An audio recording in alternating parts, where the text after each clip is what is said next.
بسم اللہ الرحمن الرحیم نحمده ونصلی ونسلم علی رسولہ الکریم اما بعد فاعوذ باللہ من الشیطان الرجیم بسم اللہ الرحمن الرحیم اتل ما اوحی الیک من الکتاب واقم الصلاة ان الصلاة تنہی عن الفحشاء والمنکر ولذکر اللہ اکبر واللہ یعلم ما تصنعون صدق اللہ مولانا العظیم۔ 21ویں پارے کے شروع میں سورۃ العنکبوت کا کچھ حصہ ہے، اور سورۃ العنکبوت کا بنیادی موضوع یہ تھا کہ اس دنیا میں اہل ایمان پر مصائب، پریشانیاں، مشقتیں اور کافروں کی جانب سے بھی سخت ابتلا اور آزمائشیں اور پریشانیاں آئیں گی، لیکن اہل ایمان کو ان تمام مصائب اور پریشانیوں کو برداشت کرتے ہوئے حق پر، دین پر جمنا، استقامت اختیار کرنا اور رسول اللہ صلی اللہ تعالی علیہ وسلم کی اتباع کرنا، یہ اہل ایمان کا شیوا ہونا چاہیے۔ اور اب 21ویں پارے کے شروع میں 3 اصول سمجھائے کہ مصائب سے نمٹنے اور پریشانیوں سے خلاصی کے 3 اصول ہیں۔ نمبر 1، اتل ما اوحی الیک من الکتاب واقم الصلاة۔ پہلا اصول یہ سمجھایا کہ قرآن مجید کی تلاوت، یہ وہ اصول اور ضابطہ ہے کہ جب آپ قرآن مقدس کو دل و جان سے پڑھنے کی محنت اور کوشش کریں گے، تدبر کر کے، غور و فکر کر کے پڑھیں گے، تو اللہ پاک اس کی برکت سے آپ کے مصائب کو، آپ کی پریشانیوں کو ہلکا کر دے گا۔ رسول اللہ صلی اللہ تعالیٰ علیہ وسلم پر وہ آیات جو تسلی کے طور پر نازل ہوئی ہیں، جب آپ ان آیات کو پڑھیں گے، تدبر کریں گے اور پھر ان مصائب اور مصیبتوں پر ملنے والے اجر کے وعدے جو قرآن میں ہیں وہ آپ دیکھیں گے، تو یقیناً مصائب اور پریشانیاں آپ کے لیے ہلکی ہو جائیں گی۔ اور نمبر 2، اللہ کی مدد چاہتے ہو واقم الصلاۃ، نماز کے ذریعے سے اللہ کی مدد آئے گی، لیکن نماز اس طرح سے ہو جس طرح سے نماز کا حق ہے، اس لیے کہ نماز ہی آپ کو بے حیائیوں سے، فحشات سے، گناہوں سے، بے صبری سے، ہر قسم کے منکرات سے آپ کو نماز ہی روکے گی۔ لیکن جس شخص کی نماز اس کو ان تمام چیزوں سے، ان برائیوں سے نہ روکے، اس کی نماز کا اللہ کے یہاں کوئی اعتبار نہیں۔ اور تیسرا اصول یہ سمجھایا کہ اپنے فرض منصبی سے کسی بھی لمحے آپ کو غفلت نہیں ہونی چاہیے۔ وَلَا تُجَادِلُوا أَهْلَ الْكِتَابِ إِلَّا بِالَّتِي هِيَ أَحْسَنُ، جو آپ کو موضوع اور جو آپ کو منصب دیا گیا ہے، لوگوں تک ابلاغ کرنا، دین کی بات کو پہنچانا، اس میں کسی بھی قسم کی غفلت نہ ہو۔ اور اس کے بعد رسول اللہ صلی اللہ تعالی علیہ وسلم کی ذات گرامی پر ہونے والے اعتراضات مشرکین کی جانب سے، ان اعتراضات کا جواب دیا گیا، اور پھر اہل ایمان کو یہ سمجھایا گیا کہ کسی بھی خطے میں، کسی بھی جگہ، کسی بھی ملک، کسی بھی بستی میں اگر رہ کر اللہ کی بندگی کرنا آپ کے لیے ممکن نہیں ہے اور مشکل ترین حالات ہو گئے ہیں، وہاں آپ اسلام پر قائم نہیں رہ سکتے، کفار کی طرف سے سخت مصائب و آلام اور پریشانیاں ہیں اور دین پر عمل کرنا آپ کے لیے مشکل ہے، تو چھوڑ دیں اس علاقے کو، آپ ہجرت کر کے چلے جائیں۔ اس لیے فرمایا یا عبادی الذین آمنوا ان ارضی واسعہ، اے میرے بندو، وہ جو ایمان لائے ہو، جنہوں نے مجھے اپنا رب مانا ہے اور مجھے اپنا الہ اور معبود مانا ہے، جن کا آخرت پر ایمان ہے، رسالت پر ایمان ہے اور کتابوں پر ایمان ہے، ان سب کو یہ پیغام ہے میری زمین بڑی کشادہ ہے، فَإِيَّايَ فَاعْبُدُونِ، بندگی تمہیں میری ہی کرنی ہے۔ اگر یہاں مشکل ہے، ہجرت کر جاؤ، اور اگر تمہیں یہ خدشہ اور خوف آتا ہے کہ ہم ہجرت کر جائیں گے، کہیں ایسا نہ ہو کہ موت کا شکار ہو جائیں، تو کل نفس ذائقۃ الموت، ہر نفس نے موت کا ذائقہ چکھنا ہے، موت سے کیوں گھبرا رہے ہو؟ تم سب کو اللہ کی طرف لوٹ کے جانا ہے۔ اور اگر ہجرت سے تمہیں یہ خدشہ ہے کہ ہجرت کر کے جائیں گے تو کھائیں گے کیا اور کہاں سے کھائیں گے، اور جہاں ہم ہجرت کر کے جائیں گے وہاں ہماری زندگی کے اسباب، آسائش اور آرام کے اسباب نہیں ہیں، فرمایا وَكَأَيٍّ مِّن دَابَّةٍ لَا تَحْمِلُ رِزْقَهَا اللَّهُ يَرْزُقُهَا وَإِيَّاكُمْ، کتنے جانور ہیں جو اپنے ساتھ رزق لیے پھرتے ہیں، اللہ پاک انہیں بھی کھلاتا ہے، اللہ تمہیں بھی کھلائے گا۔ تو رزق کی ذمہ داری تو اللہ نے لی ہے۔ اور پھر اس کے بعد توحید پر دلائل کے جو مالک تمہیں رزق دیتا ہے اللہ ہی وہی تو ہے جس نے آسمانوں کو پیدا کیا، زمینوں کو پیدا کیا، اور پھر اسی طرح سے زمینوں سے نباتات اور سبزے تمہارے لیے اگاتا ہے۔ رزق کا انتظام تو وہی کرتا ہے،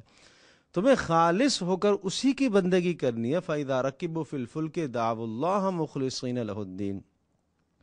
کہ جب تم بڑی مصیبت میں گر جاتے ہو اور تمہیں ہر طرف سے مایوسی اور نا امیدی ہو جاتی ہے، صرف تم اللہ پر امید رکھتے ہو کہ اللہ ہی اس کام کو، اس مشکل سے مجھے نجات دلائے گا۔ مثال کے طور پر سمندر میں تم پھنس گئے ہو، تمہاری کشتی جہاز بھنور میں پھنس گیا اور اب ہر طرف سے موت ہی موت کے آثار تمہیں نظر آتے ہیں، اس وقت تم کس کو پکارتے ہو؟ جس طرح سے اس مصیبت میں تم اللہ کو پکارتے ہو، اسی طرح سے ہر وقت تمہیں اللہ کو پکارنا چاہیے۔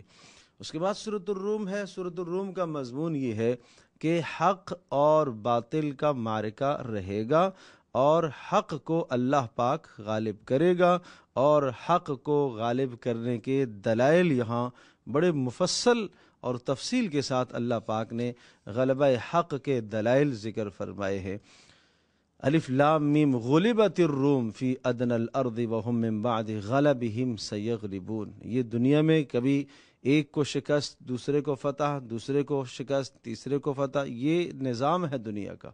لیکن غلبہ بالآخر اہل حق ہی کا ہوگا۔ اس پر اللہ پاک نے یہاں دلائل ذکر فرمائے، جس مالک نے آسمان و زمین کو بنایا اور وہ حق والوں کو غالب کر سکتا ہے۔ جو مالک دن کو لے کر آتا ہے اور اس کو رات پر طاری کرتا ہے اور رات کو دن پر طاری کرتا ہے، وہ اس حق کو باطل پر وہ غالب کرنے کی قدرت رکھتا ہے۔ جس مالک نے گزشتہ کتنی اقوام کو تباہ و برباد کیا اور نیست و نابود کیا، تہس نہس کر دیا، وہ مالک حق کو باطل پر غالب کرنے کی قدرت رکھتا ہے، اور وہ اہل حق کو اہل کفر پر غالب کرے گا۔ اور جس مالک نے تمہیں بنایا ہے، تمہیں پیدا کیا ہے، جس مالک نے تمہیں تمہارے رنگوں میں، تمہاری شکلوں میں اختلاف رکھا ہے، اور جس نے دن رات کا نظام بنایا ہے، جس نے تمہیں رات آرام اور سکون کے لیے عطا فرمائی ہے، اور جس مالک کے فضل سے، کرم سے تم روزیوں کو تلاش کرتے ہو، جو آسمانوں سے بارشیں برساتا ہے اور بجلیوں کو کڑکاتا ہے، اور ان بجلیوں کے ذریعے سے تمہیں امید بھی ہونے لگتی ہے، ڈر بھی لگتا ہے،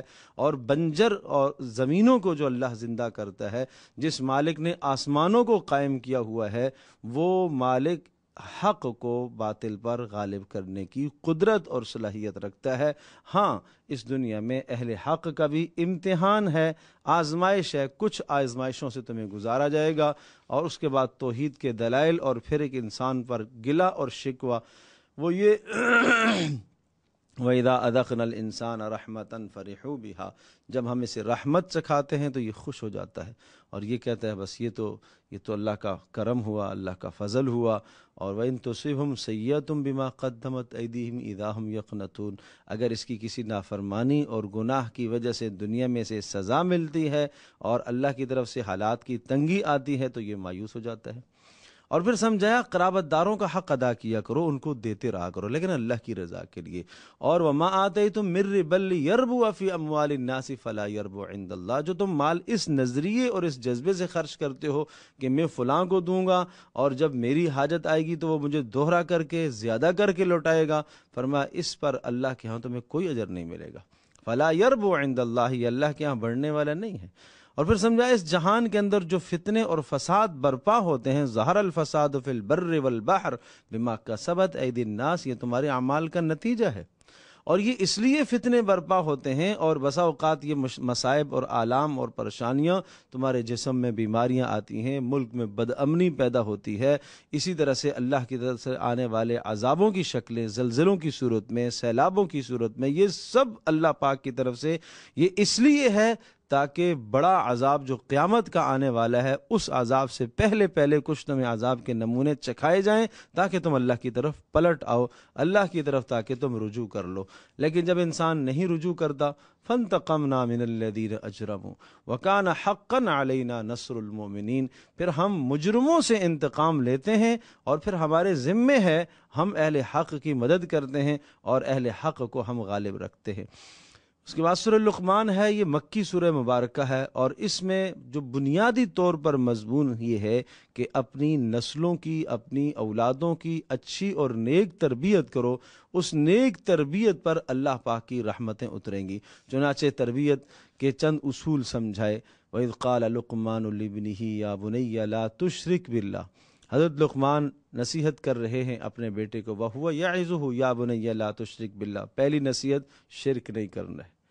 توحید سمجھائیے۔ یہ باپ کی ذمہ داری ہے، اپنی اولاد کو توحید سمجھائے، اللہ کی وحدانیت، اللہ کی ربوبیت اس کے دل و دماغ میں بٹھائے۔ دوسری ہدایت اور دوسری نصیحت، انہا ان تکم مثقال حبۃ من خردل، اگر ذرے برابر بھی تیری نیکی کہیں آسمانوں میں چھپی ہوئی، زمین کی تہوں میں ہوئی، پہاڑوں میں ہوئی، ذرہ برابر تیری نیکی یا تیرا گناہ، یاتی بہ اللہ، اللہ اس کو لے کے آئے گا قیامت کے دن، اور اس پر تمہارے لیے اجر اور سزا کا فیصلہ ہوگا۔ تیسری نصیحت، اقیم الصلاۃ، نماز کی پابندی۔ یہ باپ کی ذمہ داری ہے، اپنی اولادوں کی تربیت کرے نماز پر، صرف نماز نہیں، نماز سے متعلقہ تمام احکام سکھانا، طہارت کے مسائل، وضو کے مسائل، غسل کے مسائل، نماز سے متعلقہ تمام ابحاث سکھانا، یہ گھر کے اندر کی تربیت ہے۔ اور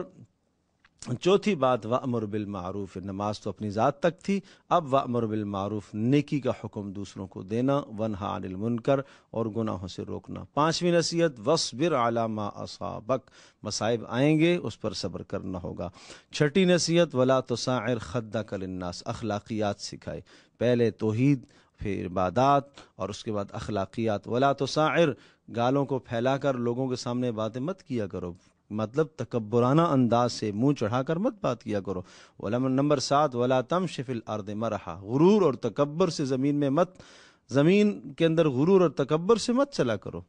اور نمبر 8، وقصد فی مشی کا، اپنے چال میں اعتدال رکھا کرو۔ اور نمبر 9، وغضض من صوتک، اپنی آواز میں بھی پستی رکھا کرو، جتنی ضرورت ہو آواز کو اتنی آواز اونچی کیا کرو، بلا ضرورت مت چیخا کرو، یہ کوئی اچھے اخلاق نہیں ہیں۔ تو اخلاقیات سمجھائے، عبادات سمجھائی، معاشرتی زندگی سمجھائی۔ یہ رکوع ہر باپ کی ذمہ داری ہے کہ اپنی اولادوں کو اس طرح سے تربیت دے اور اس طرح سے نیک تربیت ان کو سکھائے، اور پھر سمجھایا، یا ایھا الناس اتقوا ربکم، دیکھو قیامت کے دن تمہاری اولادیں کام نہیں آئیں گی، ہاں وہ اولادیں جن کو تم نے نیک راستے پر ڈالا ہے وہ تمہارے لیے آخرت میں نجات کا ذریعہ بن سکتی ہیں۔ سورہ سجدہ مومن اور کافر کے مختلف احوال ذکر فرمائے کہ اس دنیا میں مومن کو مختلف احوال سے گزارا جاتا ہے، مصائب اور پریشانیاں اس پر آئیں گی، اور کافروں کے احوال۔ اور اس کے بعد سورۃ الاحزاب ہے، رسومات جاہلیت کا خاتمہ کیا گیا ہے۔